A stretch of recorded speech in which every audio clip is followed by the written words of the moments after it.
when we have our own nation, we will be able to keep our language and our culture. We won't need to, like this interview now, I'm talking to you in English. We'll be talking to each other in Yoruba.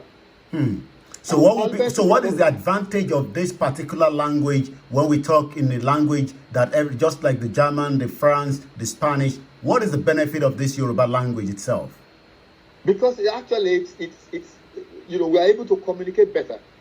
The English that we speak to each other, remember, is learned language. And no matter how well you speak English, it's not quite the same as Yoruba. When you speak, the meaning of words in Yoruba are fascinating.